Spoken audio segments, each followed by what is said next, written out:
Hello, അസ്സലാമു അലൈക്കും. നമുക്കിന്ന് ചക്ക കൊണ്ട് ഒരു പക്കവട ഉണ്ടാക്കിയാലോ? ചക്കയുടെ വലിപ്പം കണ്ടിട്ടാണ് പറിച്ച, പക്ഷെ അധികം മൂത്തിട്ടൊന്നും ഉണ്ടായിട്ടില്ല ചക്ക. പക്ഷെ ഉണ്ടാക്കി കഴിഞ്ഞപ്പോൾ നല്ല ടേസ്റ്റ് തന്നെയായിരുന്നു. നമ്മൾ വീട്ടിൽ തന്നെ ഉണ്ടായ ചക്കയാകുമ്പോൾ നമുക്കൊരു പ്രത്യേക ഒരു സന്തോഷം കൂടിയാണ്. ഇങ്ങനെയൊക്കെ ഉണ്ടാക്കുമ്പോൾ നമുക്കിത് എങ്ങനെ ഉണ്ടാക്കുന്നത് നോക്കാം. ഇതിലേക്ക് ഞാൻ നീളത്തിലായിരുന്ന 2 ഉള്ളിയാണ് എടുത്തിരിക്കുന്നത്. ഇതിലേക്ക് നമ്മൾ ഒരു പച്ചമുളക് ചെറുതായി മുറിച്ചത് ഇട്ട് കൊടുക്കുന്നുണ്ട്. ഇഞ്ചി വെളുത്തുള്ളി ചതച്ചത് ഇട്ട് കൊടുക്കുന്നുണ്ട്. കുറച്ച് കറിവേപ്പില, കുറച്ച് മല്ലിയില ഇട്ട് കൊടുക്കണം. ഇതിലേക്ക് 1/2 കപ്പോളം വരുന്ന കടലപ്പൊടി ഇട്ട് കൊടുക്കുന്നുണ്ട്.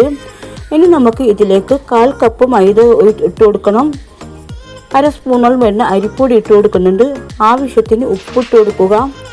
ഇനി നമുക്കിതിലേക്ക് 1 സ്പൂൺ കാശ്മീർ മുളക് പൊടി ഇട്ട് കൊടുക്കുന്നുണ്ട്. 1/2 സ്പൂൺ മഞ്ഞൾപ്പൊടി ഇട്ട് കൊടുക്കുക. ഒരൽപ്പം കായം കൂടി ചേർത്ത് സ്പൂണോട് നമുക്കിതൊന്ന് മിക്സ് ചെയ്തെടുക്കണം.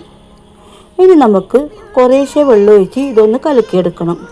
കുറേശ്ശെ വെള്ളം ഒഴിച്ചിട്ട് വേണം നമുക്ക് ഇതൊന്ന് കലക്കിയെടുക്കാനായിട്ട്. ഇനി നേരത്തെ മുറിച്ച് വെച്ചിരിക്കുന്ന ചക്ക കൂടി ഇതിലേക്ക് ചേർത്ത് ഒന്നുകൂടി ഒന്ന് മിക്സ് ചെയ്തെടുക്കണം. ഇനി നമുക്ക് അടച്ച് വെച്ച് 1/2 മണിക്കൂർ മാറ്റി വെക്കണം.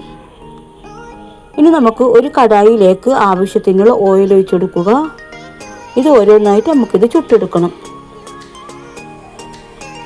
ഇനി പക്കവട ഓരോന്നായി ചുട്ട് നമുക്കൊരു പാത്രത്തിലേക്ക് മാറ്റി ഒരു മീഡിയം ബ്രൗൺ നിറമാകുമ്പോൾ നമുക്കിത് എടുത്ത് കോരി വെക്കാവുന്നതാണ്. നമുക്കൊരു പാത്രത്തിലേക്ക് മാറ്റാം. ഭയങ്കര ടേസ്റ്റ് തന്നെ ഇത് കഴിക്കാനായിട്ട്. എൻ്റെ വീഡിയോ ആദ്യമായിട്ട് കാണുന്നവരാണെങ്കിൽ, ഇഷ്ടപ്പെടുകയാണെങ്കിൽ പ്ലീസ് ഒന്ന് സബ്സ്ക്രൈബ് ചെയ്ത് സപ്പോർട്ട് ചെയ്യാൻ മറക്കരുതേ.